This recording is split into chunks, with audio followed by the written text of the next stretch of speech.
Blood hunts part 3 की शुरुआत में हम देखते हैं गनवू की मॉम हॉस्पिटल में बहुत रो रही होती है और डॉक्टर गनवू के चेहरे पर स्टिचेस लगा रही होती है। बहुत वक्त हो जाता है। गनवू की मॉम को बहुत फिक्र हो रही थी।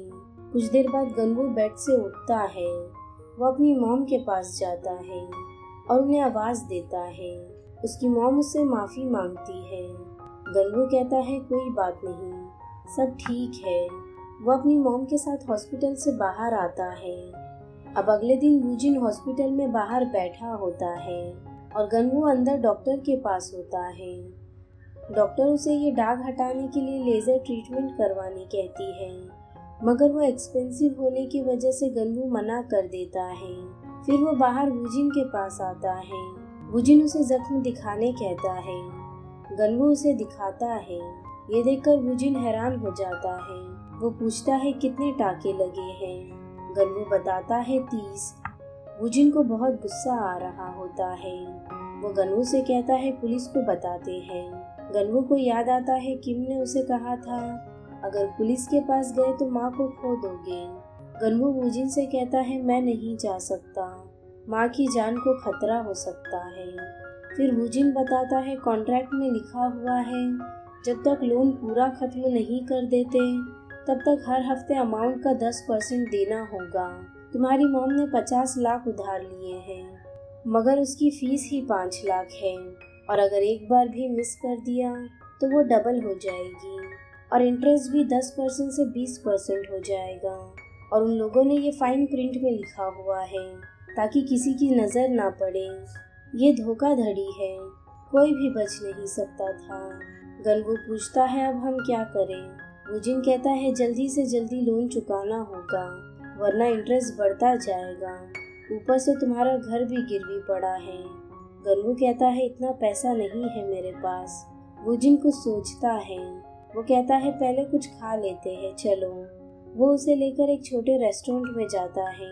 वहाँ की ओनर वूजिन को देखकर बहुत खुश हो जाती है। फिर वो उनके लिए खाना बनाने लगती है। तभी वूजिन को किसी का कॉल आता है। वो बात करने बाहर चले जाता है। तभी गनवू अपनी मॉम को कॉल करके कहता है वूजिन ने बताया वो लोगों ने धोखाधड़ी किया है, आप इसमें कुछ नहीं कर सकती थी, आपकी गलती नहीं है। वो अपनी मॉम से झूठ कह देता है कि डॉक्टर ने कहा मेरा चेहरा जल्द ही ठीक हो जाएगा। फिर वो कहता है मैं घर आने से पहले कैफ़े की सफाई कर दूंगा, आप घर पर ही रहिए। तभी खाना आ जाता है और वो फ़ोन रखकर वूजिन को बुलाने जाता है। गनवू बाहर आता है तो वो उसे बात करते हुए सुनता है। वूजिन कहता है आप मेरी इस बार मदद करो, मेरे दोस्त को ज़रूरत है, मैं इंटरेस्ट के साथ पूरा पैसा लौटा दूंगा। ये सुनकर गनवू को बहुत बुरा लगता है। वो वापस अंदर आ जाता है और रोने लगता है। वो बहुत मुसीबत में था और उसके पास कोई चारा नहीं था। तभी वूजिन वहाँ आता है और उसे खाने कहता है। वो दोनों साथ बैठकर खाते हैं। इसके बाद वूजिन उसे एक आदमी के पास ले जाने लगता है।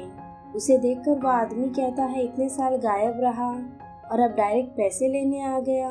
वो उसके गाल पर मारने लगता है, मगर वूजिन बस गनवू के लिए कुछ नहीं कहता और उससे हंसते हुए बात करता है। फिर वो लोग बात करने बैठते हैं। वूजिन बताता है ये स्माइल कैपिटल वालों से फंस गया है। वो आदमी बताता है वो कोई गली का गुंडा नहीं है, ये बहुत बड़ी कंपनी है। कितना पैसा उधार लिया है? वूजिन कहता है 10 करोड़। ये सुनकर वह आदमी हंसने लगता है। वो उनकी तरफ पैसे बढ़ाते हुए कहता है मैं तुम्हें 1 साल के लिए 10 करोड़ दूंगा 1% इंटरेस्ट पे। ये सुनकर वो दोनों खुश हो जाते हैं। तभी वो आदमी कहता है मगर इसके बदले वूजिन को फिर से मेरे लिए काम करना होगा। वो वूजिन से कहता है मैं तुम्हें बहुत पैसे दूंगा। उसे ये नहीं करना होता क्योंकि उसने बहुत मुश्किल से ये धोखाधड़ी का काम छोड़ा था। गनवू अचानक वूजिन से कहता है छोड़ो चलते हैं, इस काम में लोगों को मारना पीटना होगा, कमज़ोरों को पैसों के लिए मारोगे तो तुम भी वही गुंडे बन जाओगे, हम बॉक्सर्स हैं। ये सुनकर वूजिन पैसे लौटाते हुए वापस जाने लगता है, मगर वो आदमी वूजिन का कॉलर पकड़ लेता है। वूजिन उसके गाल पर मारता है और कहता है मैं मजाक नहीं कर रहा। और फिर वो दोनों बाहर आ जाते हैं। वहीं यांग किसी से पैसे लेकर बाहर आता है और जाने लगता है। योंजो उसका पीछा कर रही होती है। वो देखती है यांग एक होटल में जाता है। योंजो भी वहां जाती है और छुपकर देखती है। यांग सॉन्ग से मिल रहा होता है। योंजो सॉन्ग की फोटो ले लेती है। वहीं मिस्टर मून कुछ लोगों का इंटरव्यू ले रहा होता है मिस्टर चॉय के पास भेजने के लिए, मगर उनमें से उसे कोई भी सही नहीं लगता। वो बैठा होता है और कुछ सोच रहा होता है। तभी उसे वूजिन का कॉल आता है। वूजिन का कॉल देखकर वो बहुत खुश हो जाता है। कुछ देर बाद वूजिन भागते हुए गनवू को उसके पास ले जाने लगता है। वो दोनों वहां पहुंचते हैं। मिस्टर मून उसे सब बताता है कि वो क्या काम करता है और मिस्टर चॉय कौन है। मून बताता है मिस्टर चॉय इस वक्त एक आदमी की तलाश कर रहे हैं जिसे किसी की जान बचाने के लिए अपनी जान की परवाह ना हो, जो ईमानदार हो और उसे इस काम की थोड़ी बहुत नॉलेज हो। कल से मैं इसी सिलसिले में बहुत परेशान था, पर आज तुमने मुझे कॉल कर दिया। ये कहकर वो बहुत खुश होता है और कहता है मैं मिस्टर चॉय से तुम दोनों के लिए खास सिफारिश करूँगा। वूजिन कहता है मगर मैंने आपको लोन के सिलसिले में कॉल किया था। मून बताता है मिस्टर चॉय वो भी तुम्हारे लिए कर देंगे, बस एक बार तुम उनके लिए काम करने लग जाओ। फिर वो दोनों उन्हें अपना आईडी नंबर दे देते हैं। कुछ देर बाद वूजिन गनवू से कहता है इससे शायद कुछ अच्छा ही निकलेगा। वो पूछता है तुमने कितने लोगों को मारा था। गनवू बताता है वो 10 होंगे, मगर सिर्फ एक ने मुझे मार दिया। वो बहुत बड़ा और ताकतवर था। उसने मुझे पकड़ा और मेरा सर पटक दिया। वूजिन कहता है उसके बाद तो कुछ नहीं कर सकते। फिर वो पूछता है अगर लोन देने के बजाय वो तुम्हें एक लोन कलेक्टर की तरह काम करने कहे तो तुम क्या करोगे फिर। गनवू कहता है हम दोनों मिलकर इस बारे में सोचते हैं। वहीं योंजो घर आती है और मिस्टर चॉय को बताती है यांग ने 2 अलग अलग एरिया से टोटल 400 करोड़ का कैश लिया है और फिर वो उसने स्माइल कैपिटल के डायरेक्टर को दे दिया। मिस्टर चॉय कहता है ये किसी ऐसे आदमी का दिमाग है जिसे इसमें बहुत नॉलेज होगी। यांग तो सिर्फ उनके हाथ की कठपुतली की तरह यूज हो रहा है। योंजो कहती है फिर तो इन लोन शार्क्स के साथ धोखा हो रहा है, वो पुलिस के पास भी नहीं जा सकते। मिस्टर चॉय कहता है ये उनका इशू है, इसमें हमें नहीं पढ़ना चाहिए और मेरे बारे में कोई नहीं जानता। मैंने 10 साल से ऐसे ही जिंदगी गुजारी है। फिर वो योंजो से कहते हैं अगर मैं तुम्हारे साथ एक आदमी को रख दूं तो। योंजो कहती है नहीं चाहिए और वहां से चली जाती है। वहीं किम गोल्फ खेल रहा होता है। जैंग भी उसके साथ होता है। वो पूछता है तुमने उस लड़के के चेहरे के साथ ऐसा क्यों किया। किम कहता है उसने सारे लड़कों के सामने मेरे मुंह पर थूक दिया, उसे ऐसे ही नहीं जाने दे सकता था। जैंग कहता है आप इन्वॉल्व हो जाते हो तो मेरा काम बढ़ जाता है। किम उसे गुस्से से कहता है कब इन्वॉल्व होना है और कब नहीं ये मेरी मर्जी है। फिर वो वापस खेलने लगता है। वहीं मिस्टर चॉय गनवू का फॉर्म देखते हैं और कहते हैं इसने काफी अच्छी बॉडी बनाई है, इससे इसकी मेहनत का पता चल रहा है। मिस्टर ओ कहते हैं मगर इसे लोन बिजनेस के बारे में कुछ नहीं पता। वो वूजिन का फॉर्म देते हुए कहते हैं ये दोनों आजकल ज्यादा साथ रहते हैं। वूजिन ने लोन शार्क्स में कुछ गुंडों को मारा था, फिर छुपने के लिए उसने मरीन कॉर्प्स ज्वाइन कर लिया और अब वापस आकर वो सीधी जिंदगी जी रहा है। वो लोन शार्क्स के लिए काम करता था तो ये बिजनेस के बारे में जानता होगा, क्यों ना हम इन दोनों को काम पर रख लें।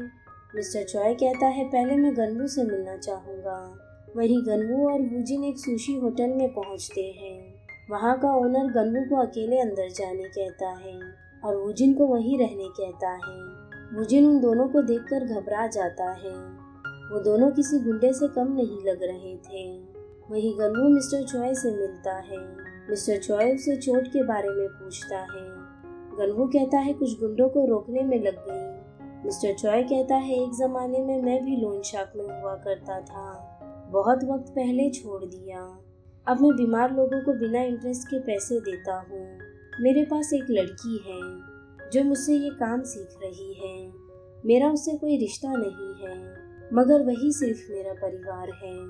मुझे उसकी चिंता लगी रहती है, तो मैं किसी लड़के को ढूंढ रहा हूँ जो उसके साथ रहकर उसे खतरों से दूर रखे। गनवू ये सुनकर खुश हो जाता है। कि उसे बस सिक्योरिटी की तरह काम करना होगा। मिस्टर चॉय कहता है, तुम्हारी जानकारी निकालने पर मुझे पता चला बुरे हालातों में भी तुमने गलत रास्ता नहीं चुना और ईमानदारी से जिंदगी जी है। तुम भरोसेमंद हो। मिस्टर चॉय पूछते हैं, बॉक्सिंग क्यों शुरू की? गनवू कहता है, मैं ताकतवर बनना चाहता था।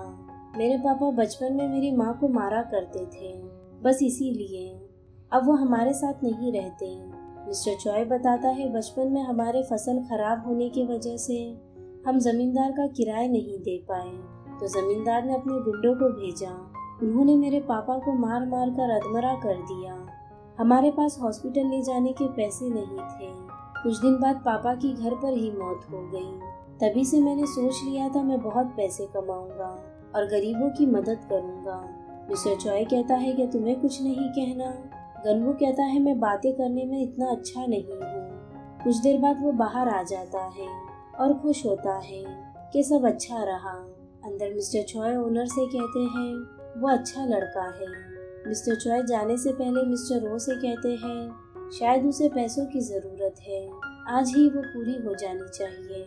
वहीं गनवू और वुजिन घर पर गनवू की मॉम के साथ खाना खा रहे होते हैं। गनवू की मॉम वुजिन को शुक्रिया कहती है।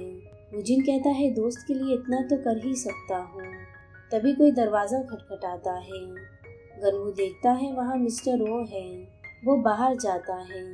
मिस्टर रो उसे 10 करोड़ वॉन देते हुए कहते हैं, ये अगले 2 साल की नौकरी के लिए आपका एडवांस है।